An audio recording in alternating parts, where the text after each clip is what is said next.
Assalamualaikum warahmatullahi wabarakatuh. Innal hamdalillah nahmaduhu wa nasta'inuhu wa nastaghfiruhu wa na'udzu billahi min shururi anfusina wa min sayyiati a'malina.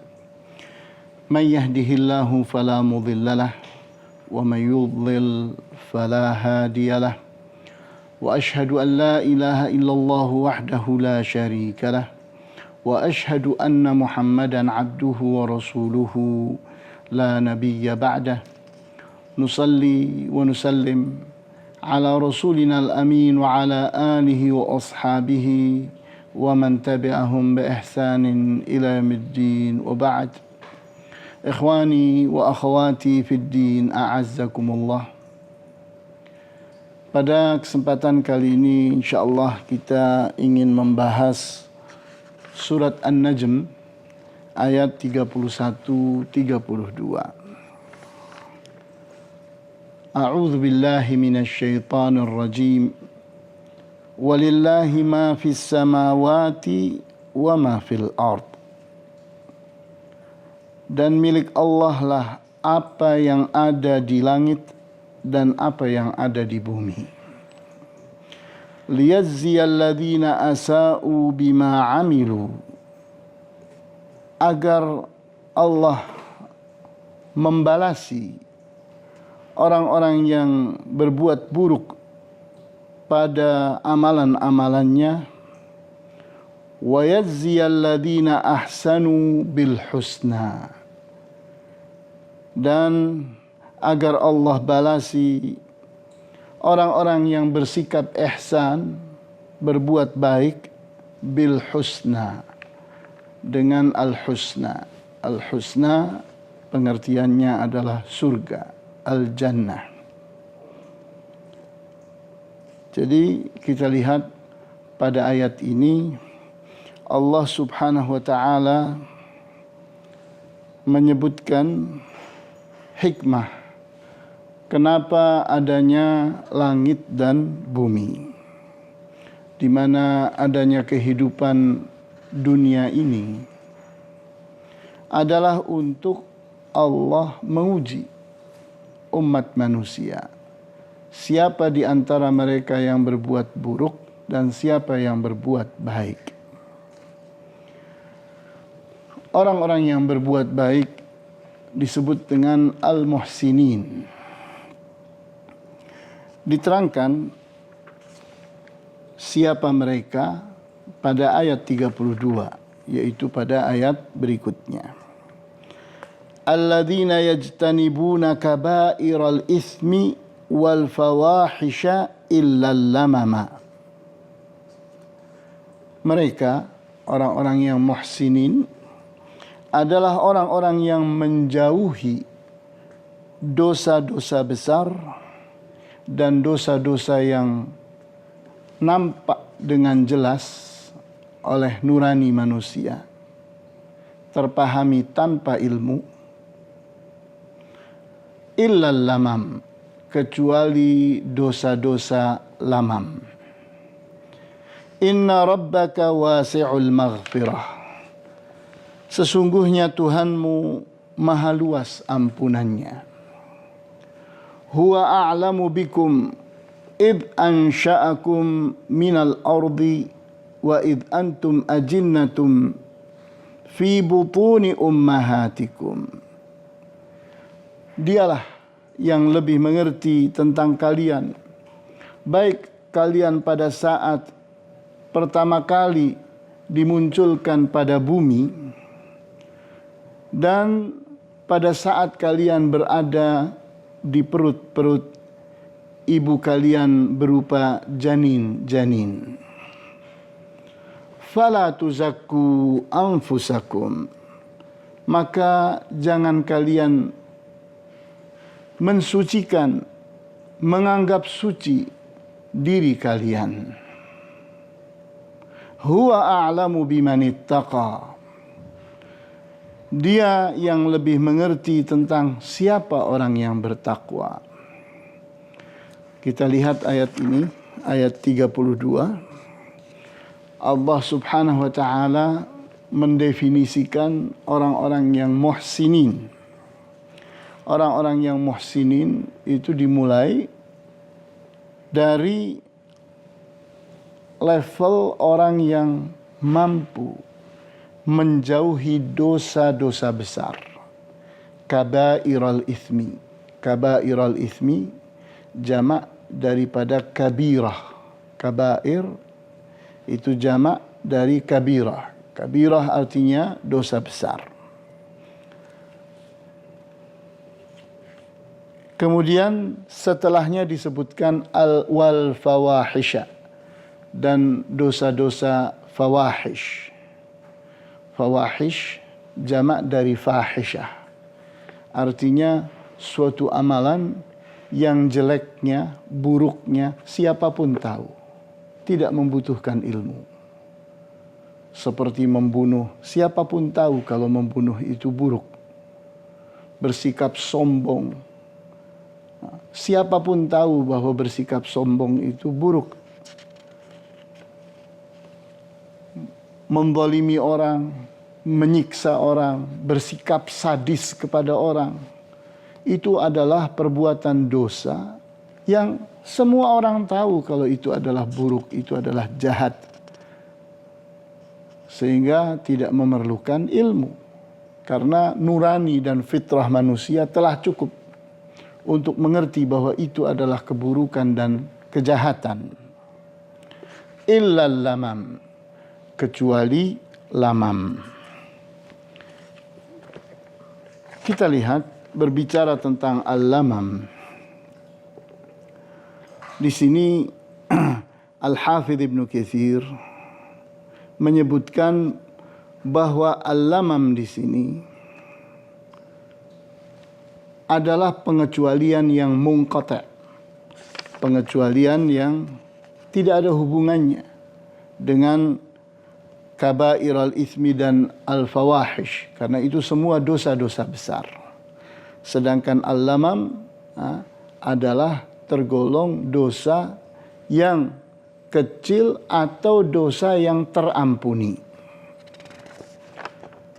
Sehingga bukan merupakan bagian dari al-kabair dan al-fawahish. Hanya saja di antara keduanya ada hubungan. Kita perhatikan di sini dikatakan oleh Al-Hafidh Ibnu Katsir, wa hadza istisna'un munqati'un. Ini adalah pengecualian yang terputus. Li'annal lamama, dikarenakan al-lamam itu min saghairidz dzunub, tergolong dari dosa-dosa kecil. Wa muhaqqaratil a'mal, dan amalan-amalan yang disepelekan oleh orang tentunya. Nah, kita perhatikan di sini di antara para ulama as-salafus salih yang dengan tegas menerangkan al-lamam adalah Abu Hurairah radhiyallahu anhu, di mana beliau menerangkan dalam riwayat dari seseorang yang bernama Ibnu Lubabah At-Taifi. Nama aslinya adalah Abdurrahman Ibnu Nafi'. Dia bertanya kepada Abu Hurairah tentang illal lamam. Apa yang dimaksud dengan al-lamam? Qala al-qublatu. Dijawab oleh Abu Hurairah, yang dimaksud dengan al-lamam adalah dosa berupa berciuman, wal ghamzah, atau bersenda gurau yang mengarah kepada kata-kata yang tidak, atau kata-kata yang tercela, kata-kata yang hina, wan nadhrah, melihat sesuatu yang haram, wal mubasyarah, atau berpelukan. Fa idza massal khitanul khitana faqad wajabal ghuslu wa huwa zina. Adapun pada saat khitan lelaki bertemu dengan khitan perempuan, maka telah wajiblah mandi. Maka itulah zina. Itulah zina. Jadi zina itu adalah perbuatan dosa besar. Sedangkan berciuman dan sejenisnya yang disebutkan tadi, itu di bawahnya. Itulah yang dimaksud dengan al-lamam. Kemudian Abdullah bin Abbas radhiyallahu anhuma, beliau menerangkan tentang al-lamam, bahwa illal lamam artinya illa ma salafa, kecuali sesuatu yang telah terjadi dahulu. Kemudian Mujahid menerangkan, alladhi yalummu bidzambi thumma yanzi'u anhu, di mana al-lamam itu di saat seseorang melakukan suatu dosa di waktu yang lalu, kemudian dia berhenti dari perbuatan itu, tidak melanjutkannya, tidak melakukannya lagi. Ini pengertian al-lamam menurut Abdullah bin Abbas dan murid beliau Mujahid. Nah, di sini Al-Syeikh Muhammad Nasib Ar-Rifa'i mentarjih, kata beliau, dari dua pendapat itu yang rajih, yang lebih kuat adalah apa yang ditafsirkan oleh Abu Hurairah, bahwa al-lamam adalah perbuatan dosa-dosa yang belum mencapai kepada kabair. Kemudian kita pun berbicara tentang bagaimana Allah Subhanahu wa taala Maha Pengampun, betapa luasnya ampunan Allah. Hal ini tergambarkan dari firman-Nya, Inna rabbaka wasi'ul maghfirah. Sesungguhnya Tuhanmu maha luas ampunannya. Hal ini semakin jelas di saat kita membaca ayat yang lain. Qul ya ibadiyalladzina asrafu ala anfusihim la taqnatu min rahmatillah innallaha yaghfirudz dzunuba jami'a innahu huwal ghafurur rahim. Katakan, wahai para hamba-hambaku yang telah bersikap berlebihan terhadap diri mereka sendiri, janganlah kalian berputus asa dari kasih sayang Allah. Sesungguhnya Allah mengampuni dosa-dosa seluruhnya. Sesungguhnya Dia Maha Pengampun lagi Maha Penyayang. Kita lihat pada ayat 32. Huwa a'lamu bikum id ansha'akum minal ardi. Dialah Allah yang lebih mengerti tentang kalian pada saat kalian itu dimunculkan dari bumi. Diterangkan oleh Al-Hafidh Ibnu Katsir, beliau mengatakan wa taqa'u minkum hina ansha'a abakum Adam minal ard. Hal itu, dosa yang telah terjadi itu adalah pada saat Allah pertama kali menciptakan Nabi Adam, yang berikutnya Allah Subhanahu wa taala menurunkannya ke bumi. Kemudian berikutnya lagi, wa id antum ajinnatun fi butuni ummahatikum dan dosa-dosa yang dilakukan oleh kalian pada saat kalian atau lebih tepatnya Allah lebih mengerti tentang keadaan kalian pada saat kalian itu masih berupa janin-janin di perut ibu kalian. Ini menggambarkan betapa mengertinya Allah tentang manusia, sehingga tidak ada ilmu yang luput buat Allah. Dosa semenjak manusia pertama kali diciptakan sampai manusia itu ada di perut ibu mereka, Allah Maha mengerti tentang itu semua. Tidak ada yang luput dari ilmu Allah, dan Allah sangat siap untuk mengampuni mereka semua. Kemudian Allah melarang sikap memuji diri seolah-olah diri ini bertakwa. Sehingga kita perhatikan ayat ini, fala tuzakku anfusahum, fala tuzakku anfusakum, maka jangan kalian puji, jangan kalian anggap suci diri kalian. Diterangkan oleh Al-Hafidh Ibnu Katsir, makna dari tuzakku anfusakum ay tamdahuha, artinya kalian memuji diri kalian sendiri. Wa tashkuruha, kalian mensyukuri diri kalian sendiri.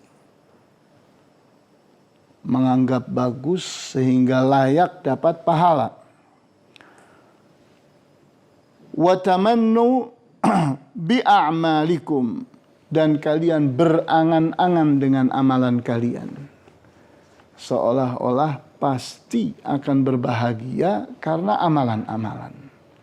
Jadi Al-Hafidh Ibnu Katsir di sini menerangkan dari 3 arah tentang bagaimana seseorang itu memuji diri mereka sebagai orang-orang yang bertakwa, orang-orang yang suci, bersih dari dosa-dosa. Dimulai dari arah pujian, di mana seseorang memuji dirinya sendiri, seolah-olah dia adalah orang yang bertakwa. Kemudian arah yang kedua adalah mensyukuri diri sendiri. Seseorang menganggap dirinya layak dapat balasan karena ketakwaannya diterima oleh Allah. Maka pasti akan dapat pahala dari Allah. Kemudian arah yang ketiga adalah arah umniyah, angan-angan, bahwa seseorang sudah memastikan bahwa dirinya akan berbahagia di akhirat nanti karena amal-amalnya telah diterima oleh Allah. 3 keadaan ini adalah keadaan-keadaan yang setiap saat bisa terjadi pada diri manusia. Oleh karena itu kita harus waspada. Jangan sampai kita terjebak di dalam godaan setan. Kita tidak menyadari bahwa kita berbuat sesuatu yang Allah larang. Kemudian Allah menerangkan, huwa a'lamu bimanittaqa. Dialah yang lebih mengerti tentang siapa orang yang bertakwa. Kita tahu bahwa ketakwaan itu adanya di dalam jiwa. Sehingga seseorang pun bisa jadi tidak mengerti bahwa dirinya bertakwa atau tidak. Karena setiap manusia mudah terpeleset, mudah salah, mudah lupa. Sehingga tidak bisa dia memastikan bahwa dia itu telah ikhlas, amalannya itu telah memenuhi syarat untuk menjadi amal saleh, bahwa dia telah bertakwa kepada Allah. Hal itu sulit untuk dipastikan. Sehingga jangan sekali-sekali seseorang terjebak dalam godaan syaitan sehingga menganggap diri telah memenuhi kewajiban bertakwa. Kemudian kita perhatikan Al-Hafidz Ibnu Katsir menerangkan ayat ini dengan ayat yang lain. Alam tara ilal ladzina yuzakkuna anfusahum balillahu yuzakki man yasha'u wala yudlamuna fatila. Tidakkah engkau perhatikan orang-orang yang menganggap diri mereka suci, mereka memuji diri mereka sendiri. Bahkan yang berhak untuk memuji orang adalah Allah. Dia berhak untuk memuji siapapun yang dikehendakinya. Dan tidak ada orang yang dizalimi oleh Allah sedikit pun. Sehingga terpahami di sini bahwa memuji diri sendiri adalah sesuatu yang terlarang. Menganggap diri ini telah mampu bertakwa adalah terlarang. Dan berangan-angan bahwa diri ini pasti akan masuk surga karena telah bertakwa adalah sesuatu yang terlarang. Kemudian kita perhatikan bagaimana sikap Rasulullah SAW dalam masalah ini. Kita perhatikan hadis yang sahih diriwayatkan oleh Al-Bukhari, Muslim, Abu Dawud, Ibnu Majah dan Ahmad, di mana diceritakan madaha rajulan 'inda Nabi sallallahu alaihi wasallam. Ada seseorang memuji orang yang lain di hadapan Nabi sallallahu alaihi wasallam. Faqala Rasulullah sallallahu alaihi wasallam, maka Rasulullah SAW pun bersabda, wailak, celaka engkau, qata'ta unuqa sahibika, engkau telah memutuskan leher temanmu. Dan itu diulang-ulang berkali-kali. Celaka engkau, engkau telah memutuskan leher temanmu. Jadi kita bayangkan marahnya Rasulullah SAW seperti apa. Sehingga kata-kata ini diulang-ulangnya. Bahwa orang yang memuji orang itu sama dengan memotong leher saudaranya sendiri. Kemudian, idza kana ahadukum madihan sahibahu la mahalata falyaqul ahsibu fulanan wallahu hasibuhu wala uzakki 'ala Allahi ahada. Seseorang di saat ingin memuji orang lain karena memang terpaksa harus dikatakan, karena memang ini diperlukan untuk mengapresiasi orang atau dalam persaksian atau dalam kondisi-kondisi tertentu yang mendesak seseorang harus memuji, maka Rasulullah SAW mengajari kita bagaimana berkata. Sehingga beliau katakan, idza kana ahadukum madihan sahibahu la mahalata, jika seseorang dari kalian mesti memuji kawannya dan tidak bisa menghindar karena diperlukan, maka falyaqul, hendaknya dia berkata, ahsibu fulanan, aku menganggap si fulan, wallahu hasibuhu, dan Allah lah yang mampu untuk menganggapnya dengan benar, wala uzakki 'ala Allahi ahada, dan aku tidak sedang mensucikan siapapun terhadap Allah. Jadi aku tidak ingin melancangi Allah bahwa si fulan itu layak mendapatkan pujian, padahal yang tahu bagaimana seseorang itu bertakwa hanya Allah. Kemudian Rasulullah SAW menambahkan lagi cara berkata yang benar. Wala uzakki 'ala Allahi ahada. Dan aku tidak memuji siapapun terhadap Allah. Ahsibuhu kadza wa kadza. Aku hanya menganggap si fulan itu demikian dan demikian. In kana ya'lamu dzalik. Kalau memang dia itu mengerti hal itu. Jadi kita lihat di sini, ini adab.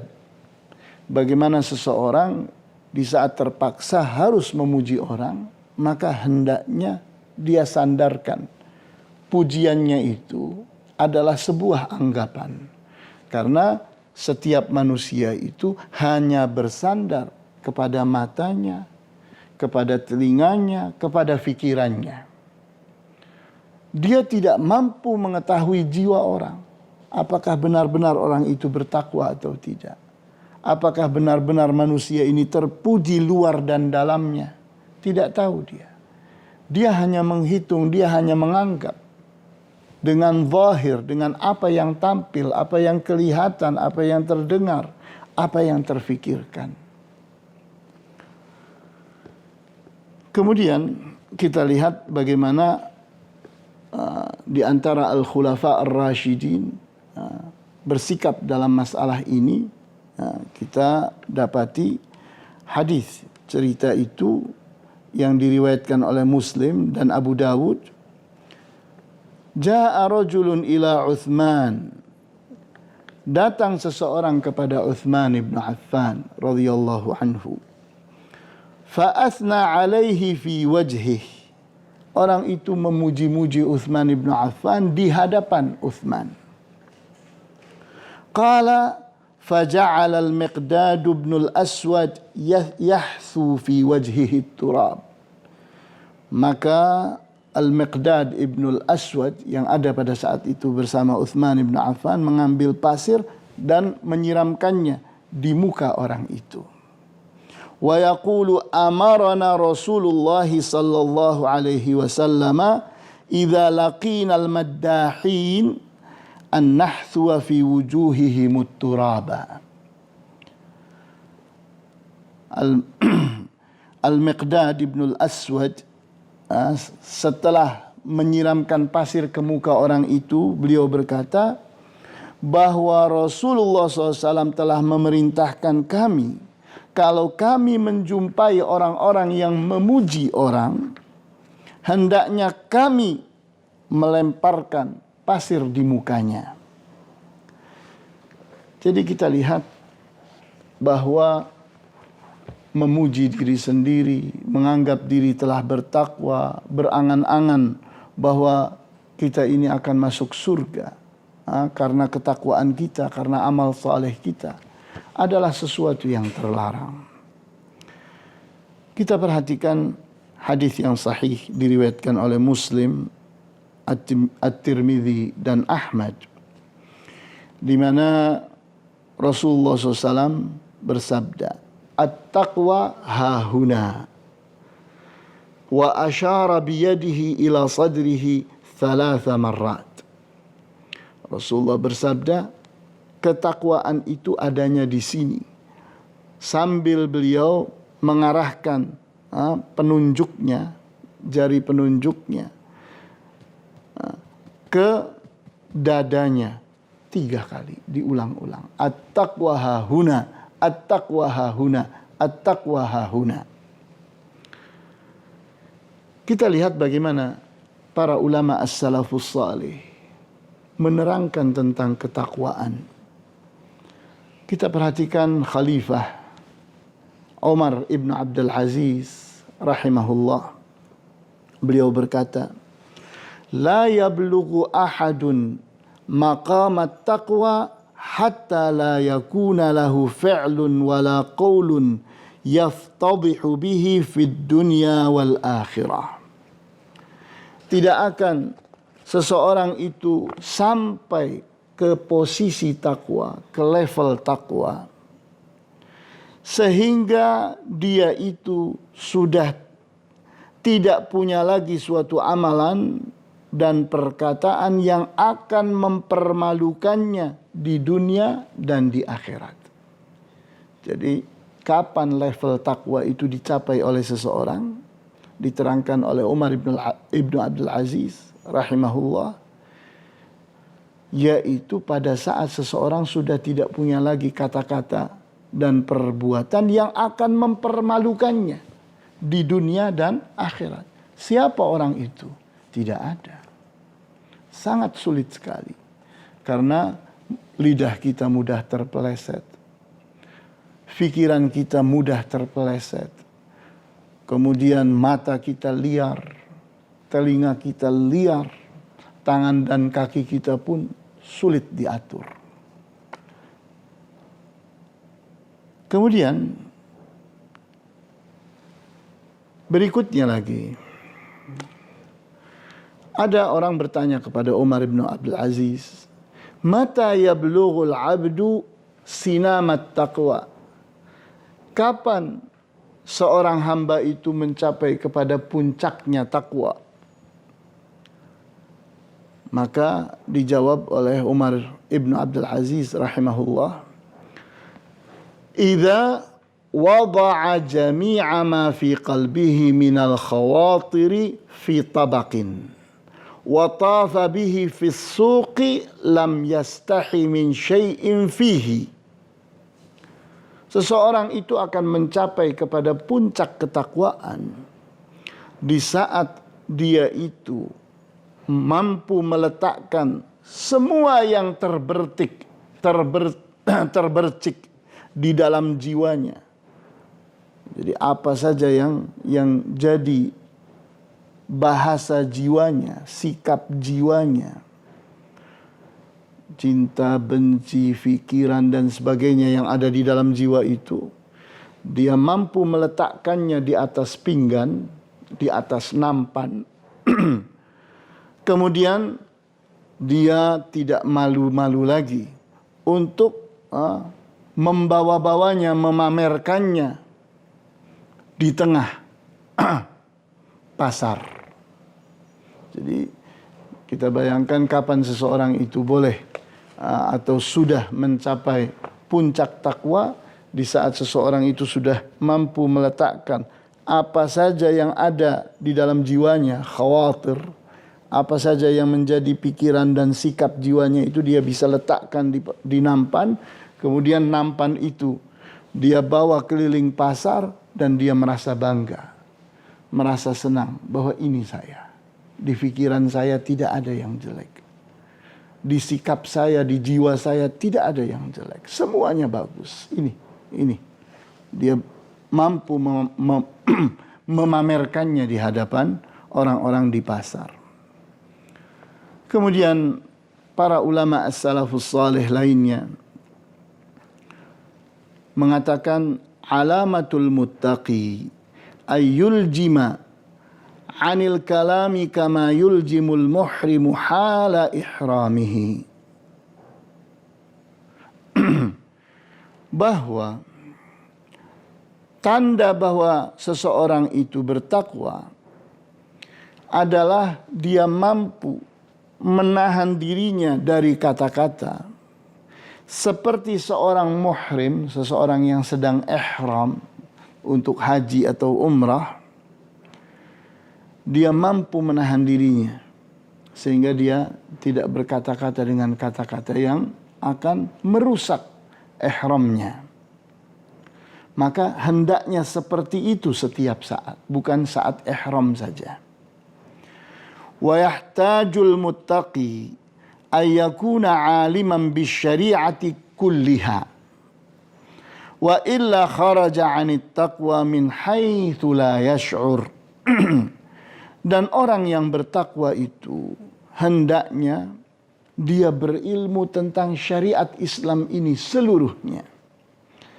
Karena di saat dia tidak cukup ilmunya, dia bisa tergelincir keluar dari takwa tanpa dia tahu, tanpa dia merasakannya, tahu-tahu lidahnya sudah keluar dari takwa. Karena kacanya keperucut. Bisa jadi kakinya berbuat dosa, kacanya terpeleset. Dan tangannya pun demikian. Melakukan sesuatu yang bisa jadi tanpa perhitungan. Nah, kenapa? Karena ilmunya kurang. Kemudian seorang sahabat yang bernama Abu Darda radhiyallahu anhu berkata, "Min kamalit taqwa ay yakhafal 'abdu min rabbih fi mithqali dzarrah." Di antara bukti sempurnanya takwa adalah seorang hamba takut kepada Tuhannya walaupun pada urusan yang kecilnya seperti debu pasir. Seperti debu itu. Walaupun sebiji debu, dia takut kepada Allah. Berbuat kesalahan apapun walaupun sebesar biji debu, dia takut kepada Allah. Kalau itu telah terjadi, maka takwa itu telah sempurna pada orang itu. Kalau seseorang takut kepada Allah hanya untuk dosa-dosa yang besar, itu level yang biasa. Tapi di saat seseorang itu takwanya sempurna, dibuktikan bahwa dia takut kepada Allah bukan cuma hal-hal yang besar, tapi hal yang sangat halus sekalipun dia takut kepada Allah.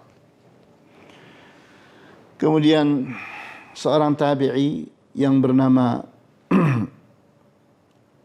Sufyan ats-Tsauri rahimahullah, beliau berkata, "Adrakna an-nasa wa hum yuhibbuna man qala li ahadihim ittaqillaha ta'ala wa qad saru al-yawma yatakaddaruna min dhalik." Kami pernah hidup bersama orang-orang yang sangat menyukai kalau ada orang berkata kepada mereka, "Bertakwalah engkau kepada Allah yang maha mulia." Akan tetapi saat ini orang justru merasa terganggu, merasa terusik dengan orang yang menasehati mereka untuk bertakwa. Jadi kita lihat seorang tabi'i bernama Sufyan ats-Tsauri ini menggambarkan perubahan zaman waktu itu. Dari para sahabat kepada para tabi'in. Itu mutunya sudah mulai berkurang. Di mana didapatinya bagaimana para sahabat bersama para tabi'in level 1 yang masih langsung dapat pelajaran sebanyak-banyaknya dari para sahabat, itu justru mereka tergambar sebagai orang-orang yang sangat suka kalau ada orang yang menasehati mereka untuk bertakwa. Tapi berikutnya Sufyan ats-Tsauri menghadapi orang-orang setelah zaman itu adalah orang-orang yang ternyata justru merasa terganggu kalau ada orang menasehati demikian. Kita perhatikan seorang sahabat yang bernama Abu Hurairah radhiyallahu anhu. Beliau menggambarkan tentang at-taqwa atau ketakwaan. Hiya tariqus syauki yahtajul mashi fiha ila sabrin syadid. Bahwa ketakwaan itu adalah jalanan berduri. Sehingga orang yang berjalan di jalan itu membutuhkan kesabaran yang sangat besar. Harus berhati-hati. Kalau tidak hati-hati, tertusuk duri. Jadi kita lihat di sini Abu Hurairah mengajari kita bahwa kalau kita ingin benar-benar bertakwa, kita gambarkan bahwa dunia ini penuh dengan duri yang setiap saat akan menusuk kita. Maka kita harus hati-hati saat menjalani hidup ini. Kemudian seorang tabi'i yang bernama Al-Fudail ibnu Iyad ditanya, "Ayyul biladi tuhibbu li an uqima fihi?" Daerah mana yang engkau sukai untuk aku tinggal padanya. Jadi kita lihat pertanyaannya adalah bertanya, ini bagaimana cara untuk memilih suatu daerah baik atau tidak. Saya ingin tinggal di suatu daerah yang menurutmu adalah sesuatu atau daerah yang layak, yang baik untuk aku tinggal padanya. Faqala Al-Fudail ibnu Iyadh pun berkata, menjawab, laisa bainaka wa baina baladin nasabun. Tidak ada hubungan antara engkau dengan suatu daerah kekerabatan. Jadi tidak bisa seseorang itu memastikan bahwa suatu daerah itu baik karena dia itu adalah negeri saya, tempat lahir saya, dihubung-hubungkan dengan hubungan tertentu. Tidak ada. Tidak baik suatu daerah karena hubungan kita dengannya. Bukan itu ukurannya. Bal khairul biladi ma hamalaka ala taqwa. Bahkan yang benar, daerah yang baik itu adalah daerah yang membuat kamu bisa bertakwa. Jadi kalau kita ingin memilih daerah, mana daerah yang baik, jangan kita menyebutkan, oh tanah lahir saya. Oh tidak ada hubungannya antara kamu dengan tanah lahirmu. Tidak menjamin baik hubungan itu. Tapi yang akan membuat suatu daerah itu disebut baik adalah di saat suatu daerah itu menjadi lingkungan yang kondusif. Lingkungan yang sangat mendidik. Lingkungan yang selalu mengarahkan dan mengingatkan orang kepada takwa. Itulah daerah yang disebut baik. Jadi kita lihat, ini pelajaran kita pada saat ini. Bagaimana kita itu dianjurkan untuk teliti dalam bertakwa. Bahwa ketakwaan itu butuh ketelitian. Kita jangan sembrono.